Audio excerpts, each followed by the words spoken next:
दैत्य प्रहलाद को पीटने लगे, फिर भी उनको तो जरा भी दुख नहीं हुआ।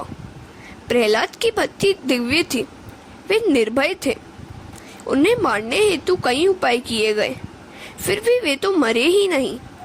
हिरण्यकश्यप को लगा कि शायद वहाँ जादूगर है। उसने आज्ञा दी कि प्रहलाद को अंधेरे में बंद कर दो, वहाँ अन्न जल के अभाव से मर जाएगा। प्रहलाद जी को बंदी बना दिया गया, फिर भी उन्हें किसी तरह का डर नहीं लगा। उन्होंने सोचा कि चलो अच्छा ही हुआ, अब मैं यहाँ शांति पूर्वक भजन कीर्तन कर सकूंगा। सुख में भगवत कृपा का अनुभव करने वाला सामान्य वैष्णव है, किंतु जो दुख में भी भगवत कृपा का अनुभव करे वह तो महान वैष्णव है। दुख में भी जो सेवा स्मरण न छोड़े वही महान वैष्णव है।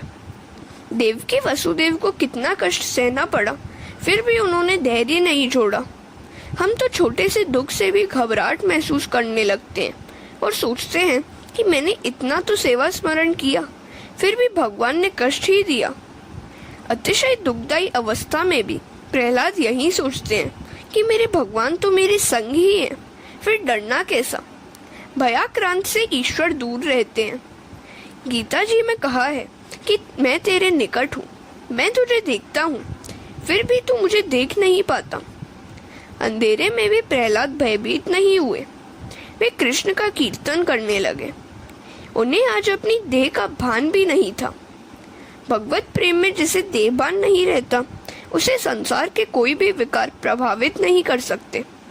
आज ठाकुर जी ने लक्ष्मी जी से पूछा कि जगत में कोई जीव भूखा तो नहीं रह गया।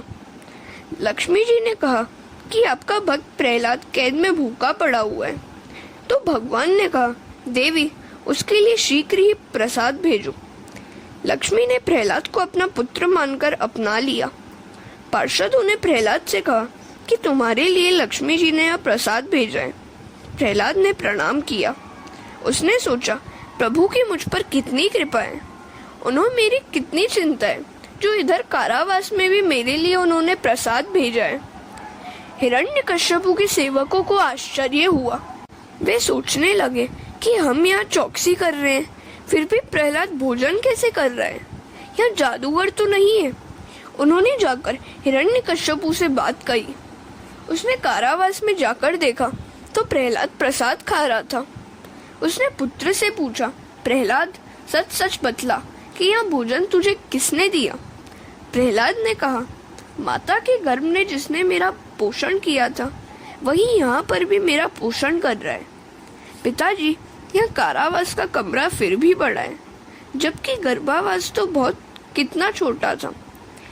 वहाँ जिसने मेरा पोषण किया, मेरी रक्षा की, वही यहाँ भी मेरा पोषण करेगा, मेरी रक्षा करेगा। हिरण्यकश्यप सोचने लगा कि यह तो किसी भी उपाय से मरता ही नहीं है, कहीं मुझे मारने के लिए ही तो यह नहीं आया है। वह घबराकर चंडामर्क के पास आया। राजा का निस्तेज मुख देखकर चंडामर्क ने आश्वासन देते हुए कहा, 5 वर्ष का एक छोटा सा बच्चा भला तुम्हें कैसे मार सकता है, हम उसे वरुण पास से बांध देंगे।